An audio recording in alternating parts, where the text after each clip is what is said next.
ഓം ശരവണഭവ. എല്ലാവർക്കും കാർത്തികേയം യൂട്യൂബ് ചാനലിലേക്ക് സ്വാഗതം. ഇന്നത്തെ വീഡിയോയിൽ നമ്മൾ നോക്കുന്നത് വൈകുണ്ഠ ഏകാദശി അല്ലെങ്കിൽ സ്വർഗവാതിൽ ഏകാദശിയെക്കുറിച്ചാണ്. ഒരുപാട് പേര് സംശയം ചോദിക്കുന്നുണ്ട്, എന്നാണ് നമ്മൾ ഏകാദശി ആചരിക്കേണ്ടത്? ഡിസംബർ 30-ാം തീയതിയാണോ ഡിസംബർ 31-ാം തീയതിയാണോ എന്നുള്ളത്. ഇന്നത്തെ വീഡിയോയിൽ ഞാൻ വളരെ ക്ലിയറായിട്ട് എന്ന് നമ്മൾ ഏകാദശി ആചരിക്കണം എന്നതിനെക്കുറിച്ചും എന്തൊക്കെയാണ് നമ്മൾ അന്നത്തെ ദിവസം ചെയ്യേണ്ടത് എന്നതിനെക്കുറിച്ചുമൊക്കെയാണ്. വീഡിയോയിലോട്ട് പോകുന്നതിന് മുൻപ് ആദ്യമായിട്ടാണ് നിങ്ങൾ ഈ ചാനൽ കാണുന്നതെന്നുണ്ടെങ്കിൽ ചാനലൊന്ന് സബ്സ്ക്രൈബ് ചെയ്യുവാനും വീഡിയോ മുഴുവനായിട്ട് കണ്ടിഷ്ടപ്പെട്ടാൽ ലൈക്ക് ചെയ്യുവാനും ഷെയർ ചെയ്യുവാനും മറക്കരുത്. സ്വർഗവാതിൽ ഏകാദശി നമ്മൾ ആചരിക്കേണ്ടത് 2025 ഡിസംബർ 31-നാണ്. ഏകാദശി തിഥിയുടെ ആരംഭം എന്ന് പറയുന്നത് ഡിസംബർ 30-ാം തീയതി അതിരാവിലെയോടുകൂടി ആരംഭിച്ചിട്ട് ഡിസംബർ 31-ാം തീയതി രാവിലെ 7 മണിക്ക് അവസാനിക്കും. പക്ഷേ നമ്മൾ ഒരിക്കലും ദശമി ബന്ധമുള്ള ഏകാദശി എടുക്കില്ല. അത് ഭൂരിപക്ഷ ഏകാദശി എന്നാണ് അറിയപ്പെടുന്നത്. അപ്പോൾ ഡിസംബർ 30-ാം തീയതി ദശമി തിഥി കുറച്ചുണ്ട്, അതിനോടൊപ്പം തന്നെയാണ് ഏകാദശി വന്നിരിക്കുന്നത്. അതുകൊണ്ട് തന്നെ നമ്മൾ ആ ദിവസം ഏകാദശി എടുക്കില്ല. പകരം പിറ്റേ ദിവസം ഡിസംബർ 31-ാം തീയതി ദ്വാദശിയോടു കൂടി ചേർന്നിട്ടുള്ള ഏകാദശിയാണ് നമ്മൾ ആചരിക്കുന്നത്. ഈ ഏകാദശി എന്നല്ല, ഏതൊരു ഏകാദശിയാണെങ്കിലും നമ്മൾ അങ്ങനെയാണ് അനുഷ്ഠിക്കാറുള്ളത്. ആ ഒരു ഏകാദശിയെ നമ്മൾ ആനന്ദ ഏകാദശി എന്നാണ് പറയുന്നത്. അപ്പോൾ നമ്മൾ 2025 ഡിസംബർ 31-ാം തീയതി വേണം ഏകാദശിയായിട്ട് ആചരിക്കാൻ വേണ്ടിയിട്ട്. ഏകാദശി വ്രതം അനുഷ്ഠിക്കുന്നവർ എപ്പോഴും പറയുന്നത് പോലെ തന്നെ നമ്മൾ ദശമി, ഏകാദശി, ദ്വാദശി ഈ 3 ദിവസങ്ങളിലായിട്ടാണ് വ്രതമെടുക്കുന്നത്. അപ്പോൾ ഡിസംബർ 30-ാം തീയതി സൂര്യോദയത്തിന് മുൻപുണർന്ന് കുളിച്ച് പൂജാമുറിയിൽ വിളക്കൊക്കെ തെളിയിച്ച് നമ്മൾ വ്രതമെടുത്ത് തുടങ്ങണം. അന്നത്തെ ദിവസം നിങ്ങൾക്ക് ഒരു നേരം അരിയാഹാരം കഴിച്ച് ബാക്കി 2 നേരം മറ്റെന്തെങ്കിലും കഴിക്കാവുന്നതാണ്. പിറ്റേ ദിവസം ഏകാദശിയുടെ അന്ന് നമുക്ക് ഒന്നെങ്കിൽ ജലം മാത്രം കുടിച്ചുകൊണ്ട് ഉപവസിക്കാം. ഇപ്പം മെഡിസിൻസൊക്കെ കഴിക്കുന്നവർ, ആരോഗ്യം അനുവദിക്കാത്തവരൊക്കെ നിങ്ങൾക്ക് അരിയാഹാരം ഉപേക്ഷിച്ചിട്ട് മറ്റെന്തെങ്കിലുമൊക്കെ ഫ്രൂട്ട്സ് കഴിച്ചുകൊണ്ട് വ്രതം അനുഷ്ഠിക്കാവുന്നതാണ്. പിറ്റേ ദിവസം നമ്മൾ വ്രതം അവസാനിപ്പിക്കുന്നത് 2026 ജനുവരി 1-ാം തീയതി അന്നാണ്. വളരെയധികം പവിത്രമായിട്ടുള്ളൊരു ഏകാദശിയാണ് ഈ ഒരു വൈകുണ്ഠ ഏകാദശി അല്ലെങ്കിൽ സ്വർഗവാതിൽ ഏകാദശി എന്ന് പറയുന്നത്. കാരണം ഭഗവാൻ ഉണർന്നിരിക്കുന്ന സമയങ്ങളാണ്. ഈ ഒരു സമയത്ത് മരണമടയുന്ന വ്യക്തിക്ക് നേരിട്ട് സ്വർഗത്തിലോട്ട് പ്രവേശനമുണ്ടെന്നാണ് പറയുന്നത്. അതുകൊണ്ട് തന്നെ അത്രമാത്രം പവിത്രമായിട്ടുള്ള ഒന്നാണ് ഈ ഒരു ഏകാദശി. അന്നത്തെ ദിവസം ദ്വാരകാ ദർശനം എന്ന് പറയുന്ന ഒന്ന് തന്നെ നമുക്ക് തിരുപ്പതിയിലും അതേപോലെ അനന്തപത്മനാഭസ്വാമി ക്ഷേത്രത്തിലുമൊക്കെയുണ്ട്. ചില വിഷ്ണു ക്ഷേത്രങ്ങളിലൊക്കെ ആ ഒരു രീതിയുണ്ട് അന്നത്തെ ദിവസം. അപ്പോൾ കഴിയുന്നതും എല്ലാവരും ഈ ഒരു വ്രതം എടുക്കാനായിട്ട് ശ്രമിക്കണം. സാധിക്കുന്നവരൊക്കെ അന്നത്തെ ദിവസം നോൺ വെജ് ഒഴിവാക്കിക്കൊണ്ട് നിങ്ങളെക്കൊണ്ട് പറ്റുന്ന രീതിയിൽ വ്രതമായിട്ടിരിക്കുക. ഇനി എന്തെങ്കിലും കാരണങ്ങൾ കൊണ്ട് വ്രതമെടുക്കാൻ പറ്റാത്തവരാണെങ്കിലും അടുത്തുള്ള കൃഷ്ണ വിഷ്ണു സ്വാമി ക്ഷേത്രത്തിൽ ദർശനം നടത്താനായിട്ടും നിങ്ങൾ മറക്കരുത്. അന്നത്തെ ദിവസം അതായത് ഡിസംബർ 31-ാം തീയതി നമ്മുടെ ആ ഒരു വർഷം അവസാനിക്കുകയാണ്.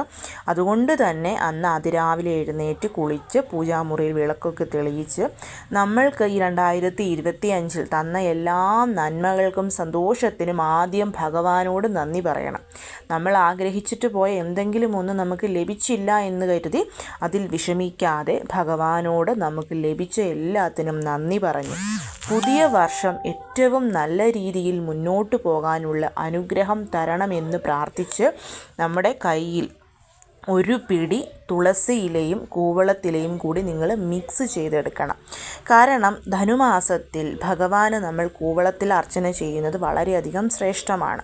അതുകൊണ്ട് തന്നെ നിങ്ങൾ അന്ന് കൂവളത്തിലയും തുളസി ഇലയും ഒരുമിച്ച് മിക്സ് ചെയ്തെടുത്ത് നമ്മുടെ വീട്ടിലുള്ള ഭഗവാന്റെ ഫോട്ടോയാണെങ്കിലും വിഗ്രഹമാണെങ്കിലും എന്തെങ്കിലും ഒന്ന് എല്ലാവരുടെ വീട്ടിലും ഉണ്ടാവും. അപ്പോൾ ആ ഒരു ഫോട്ടോയ്ക്കും വിഗ്രഹത്തിനും മുൻപിലായിട്ട് ഭഗവാന് മുൻപിൽ ഒരു നെയ്ദീപം കൊളുത്തി വെച്ചിട്ട് നമ്മുടെ 2 കൈയിലും നമ്മൾ ഈ മിക്സ് ചെയ്ത കൂവളത്തിലെയും തുളസിയിലെയും എടുത്തിട്ട് നമ്മൾ ഭഗവാന്റെ പാദത്തിൽ സമർപ്പിച്ച് പാദം തൊട്ട് 2 കണ്ണിലും നെഞ്ചിലും വെച്ച് പ്രാർത്ഥിക്കണം. അതായത് നമ്മുടെ പുതിയ വർഷം നാളെ ഡിസംബർ 31 ശേഷം വരുന്ന 1-ാം തീയതി പുതിയ വർഷം നമുക്ക് എല്ലാ ഐശ്വര്യങ്ങളും ഉണ്ടാവാനാണ് ഭഗവാനോട് നമ്മൾ പ്രാർത്ഥിക്കുന്നത്. അതുപോലെ തന്നെ നിങ്ങൾ വീടിനടുത്തുള്ള ക്ഷേത്രത്തിൽ പോകണം. അവിടെ ഭഗവാന് തുളസി മാല സമർപ്പിക്കണം, മഞ്ഞപ്പട്ട്, തൃക്കൈവെണ്ണ, പാൽപ്പായസം, അങ്ങനെ എന്താണോ പറ്റുന്നത് അതും സമർപ്പിച്ച് ഭഗവാനോട് മനസ്സുരുകി പ്രാർത്ഥിക്കാനായിട്ട് എല്ലാവരും ശ്രമിക്കണം. കഴിയുന്ന നാമജപം ഇപ്പം ഓം നമോ നാരായണായ, ഓം നമോ ഭഗവതേ വാസുദേവായ, ഹരേ രാമ മന്ത്രം, അങ്ങനെ എന്താണോ പറ്റുന്നത് ആ മന്ത്രങ്ങൾ ജപിക്കണം. നാരായണീയം കയ്യിലുള്ളവർ നാരായണീയം പാരായണം ചെയ്യണം. അതൊക്കെ നമുക്ക് വളരെ വളരെ നല്ല സത്ഫലങ്ങൾ കൊണ്ടുതരും. അന്നത്തെ ദിവസം നിങ്ങൾ എങ്ങനെ വ്രതമെടുത്താലും കഴിയുന്നതും മൗനവ്രതം കൂടിയിട്ട് എടുക്കാനായിട്ട് ശ്രമിക്കണം. അത് ഒരുപാട് സമയമൊന്നും വേണ്ട. ഒരു 1, 2, 3 മണിക്കൂർ, എത്ര നേരം മൗനവ്രതം നിങ്ങൾക്ക് ആചരിക്കാൻ പറ്റുമോ അത്രയും നേരം മൗനവ്രതമായിട്ടും കൂടിയിട്ട് എടുക്കാനായിട്ട് ശ്രമിക്കണം. നമുക്ക് ചുറ്റുമുള്ളവരോട് നമ്മൾ സംസാരിക്കാതെ മനസ്സിൽ ഭഗവാന്റെ നാമങ്ങൾ ഉരുവിട്ടുകൊണ്ട് നമ്മൾ മൗനവ്രതം എടുക്കുന്നത് വളരെ വളരെ ശ്രേഷ്ഠമാണ്. ഇനി എല്ലാവർക്കും അറിയാം, നമ്മുടെ ഏകാദശിയുടെ ഏറ്റവും മഹാത്മ്യമുള്ള സമയം എന്ന് പറയുന്നത് ഹരിവാസര സമയമാണ്. ഹരിവാസര സമയത്ത് ഭഗവാന്റെ സാന്നിധ്യം ഭൂമിയിൽ വളരെയധികം കൂടുതലായിരിക്കും. ചിലവരൊക്കെ ആ സമയത്ത് ജലം പോലും കുടിക്കാതെ ഭഗവാന്റെ നാമങ്ങൾ കണ്ടിന്യൂസ് ആയിട്ട് ചൊല്ലിക്കൊണ്ടിരിക്കും. അങ്ങനെ വ്രതമെടുക്കുന്ന ഒരുപാട് പേരുണ്ട് ഏകാദശിക്ക്. അപ്പോൾ നിങ്ങൾക്ക് അങ്ങനെയൊന്നും സാധിച്ചില്ലെങ്കിലും ആ ഒരു ഹരിവാസര സമയത്തിൽ ഉൾപ്പെട്ടുകൊണ്ട് നമ്മൾ മൗനവ്രതം എടുക്കുന്നത് വളരെ ശ്രേഷ്ഠമായിരിക്കും. അതുകൊണ്ട് തന്നെ ഈ ഒരു ഹരിവാസര സമയം വരുമ്പോൾ ആ ഒരു സമയത്ത് നിങ്ങൾക്ക് നല്ല രീതിയിൽ ഭഗവാന്റെ നാമങ്ങൾ ചൊല്ലിക്കൊണ്ടേ ഇരിക്കാവുന്നതാണ്. ഈ ഒരു സ്വർഗവാതിൽ ഏകാദശിയുടെ ഹരിവാസര സമയം എന്ന് പറയുന്നത് 2025 ഡിസംബർ 30-ാം തീയതി രാത്രി 10:12 അവസാനിക്കുന്നത് പിറ്റേ ദിവസം 31-ാം തീയതി രാവിലെ 10:12 കൂടിയിട്ടാണ്. സോ നിങ്ങൾക്ക് ആ സമയത്തിനുള്ളിൽ എപ്പോഴാണോ മൗനവ്രതം ആചരിക്കാൻ സാധിക്കുന്നത് ആ സമയത്ത് വ്രതം ആചരിക്കാം. അതേപോലെ തന്നെ ആ സമയത്ത് കഴിയുന്നതും ഭഗവാന്റെ നാമങ്ങൾ ജപിച്ചുകൊണ്ടിരിക്കുക. പിന്നെ ഏകാദശിയുടെ അന്ന് രാവിലെ തുളസിയിലിട്ട തീർത്ഥം കുടിച്ചുകൊണ്ട് വേണം നമ്മൾ വ്രതം ആരംഭിക്കുവാൻ വേണ്ടിയിട്ട്. പിറ്റേ ദിവസം ദ്വാദശിയുടെ അന്ന്, അതായത് ജനുവരി 1-ാം തീയതി നമ്മൾ പാരണ വിടേണ്ടുന്ന സമയം എന്ന് പറയുന്നത് രാവിലെ 7:14 9:18 ഇടയ്ക്കുള്ള സമയത്ത് വേണം നമ്മൾ ഏകാദശിയുടെ പാരണ വീടാൻ. അതും നമ്മൾ തുളസിയിലിട്ട തീർത്ഥം കുടിച്ചുകൊണ്ട് വേണം വ്രതം അവസാനിപ്പിക്കാൻ. ക്ഷേത്രത്തിൽ പോകുന്നവരാണെങ്കിൽ ക്ഷേത്രത്തിൽ കിട്ടുന്ന ആ ഒരു ജലം കുടിച്ച് വ്രതം അവസാനിപ്പിക്കാവുന്നതാണ്. ഏകാദശിയുടെ അന്ന്, അതായത് ഡിസംബർ 31-ാം തീയതി തുളസി പൂജ ചെയ്യാൻ മറക്കരുത്. രാവിലെ സൂര്യൻ ഉദിച്ചതിന് ശേഷം തുളസി ചെടിക്ക് ജലം സമർപ്പിച്ച് 3 പ്രാവശ്യം പ്രദക്ഷിണവും വെച്ച് നമ്മൾ പ്രാർത്ഥിക്കണം. വൈകിട്ട് സൂര്യൻ അസ്തമിച്ചതിന് ശേഷം തുളസി ചുവട്ടിൽ ഓം നമോ ഭഗവതേ വാസുദേവായ എന്നുള്ള മന്ത്രം ചൊല്ലിക്കൊണ്ട് നമ്മൾ ഒരു നെയ് ദീപവും കൂടി കൊളുത്തി വെക്കേണ്ടുന്നതാണ്.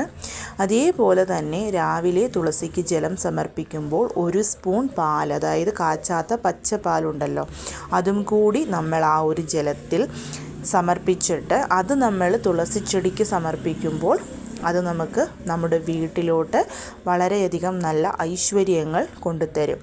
ഏകാദശി ദിവസം തുളസിക്ക് ജലം സമർപ്പിക്കരുത് എന്ന് പറയുന്ന ഒരുപാട് പേരുണ്ടാകും. പക്ഷേ അങ്ങനെയല്ല.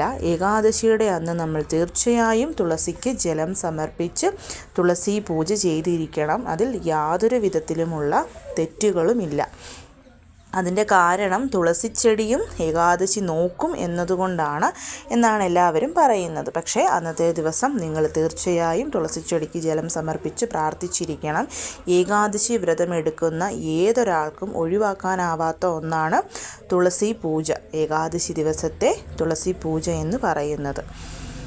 ഈ ഒരു ദിവസം നമ്മൾ ഭഗവാനോട് മനസ്സറിഞ്ഞ് പ്രാർത്ഥിക്കുന്ന എന്തൊരു കാര്യമാണെങ്കിലും തീർച്ചയായും ഭഗവാൻ അത് നിങ്ങൾക്ക് സാധിച്ചു തരികയും ചെയ്തിരിക്കും. പുതിയ വർഷം നല്ല രീതിയിൽ നമുക്ക് തുടങ്ങാനും നല്ല രീതിയിൽ അവസാനിക്കാനും ആ വൈകുണ്ഠനാഥനോട് എല്ലാവരും പ്രാർത്ഥിക്കേണ്ടതുമാണ്. എല്ലാവരെയും മുരുകൻ അനുഗ്രഹിക്കട്ടെ. ഓം ശരവണഭവ.